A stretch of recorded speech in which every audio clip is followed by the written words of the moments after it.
रायगडमधून बातमी आहे पहिली। रायगडमध्ये सकाळपासूनच मुसळधार पाऊस कोसळतोय। मुसळधार पावसाने रस्त्याला चक्क नदीचं स्वरूप आलंय।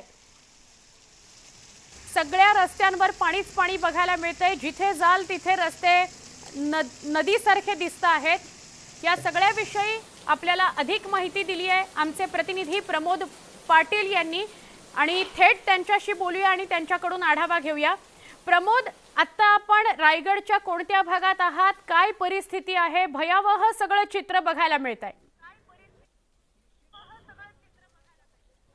निश्चित आपण बघत असाल सुवर्ण, ज्या पद्धतीने आपण आता रायगडच्या रोहा या ठिकाणी आपण आहोत आणि आपण बघत असाल मी ज्या ठिकाणी उभा आहे त्या रोह्यातली कुंडलिका ही सर्वात मोठी नदी, म्हणजे जिल्ह्यातल्या ज्या मोठ्या नद्या मानल्या जातात सावित्री, कुंडलिका, पाताळगंगा, त्यातली ही कुंडलिका नदी ही बघत असाल आपण दुथडी भरून वाहते, प्रचंड मोठ्या प्रमाणामध्ये ओसंडून वाहते।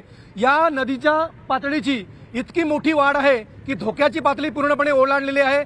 त्यामुळे रोहा शहर जो आहे तो संपर्कहीन झालेला आहे। या बाजूला ज्या ठिकाणी व्हिज्युअल्स मध्ये आपण बघत असाल त्या ठिकाणी रोहा स्टेशन आहे आणि दुसऱ्या बाजूला उजव्या साईडला माझ्या जे बघत असाल त्या ठिकाणी रोहा शहर। हा संपूर्ण जो नदीकाठचा जो परिसर आहे, नदीकाठची जी गावं आहेत ही संपूर्ण सगळी जी गावं आहेत ही पाण्याखाली गेलेली आहेत आणि अनेक गावांचा संपर्क तुटलाय, अनेक गावांमध्ये पाणी शिरलंय।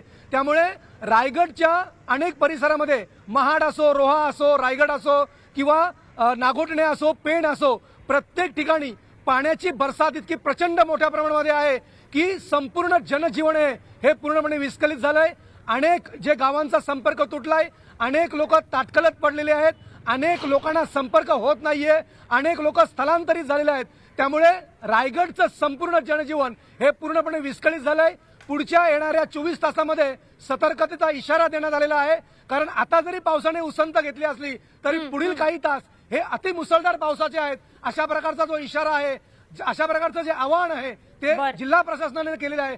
त्यामुळे येणाऱ्या 24 तासामध्ये सतर्क राहण्याचं आवाहन नागरिकांना करण्यात आलेलं आहे। सुवर्णा, नक्की प्रमोद, आपल्या प्रेक्षकांना आपल्याला सगळे अपडेट्स द्यायचे आहेत, पण तुम्ही सुद्धा वार्तांकन करताना काळजी घ्या। आता पूर्ण पाय तुमचे पाण्यामध्ये आहेत। आपले प्रेक्षक रोह्यामधून थेट प्रक्षेपण बघत होते। रायगडच्या रोह्यामध्ये किती पाणी भरलंय याची थेट दृश्य आपल्याला दिसत होती।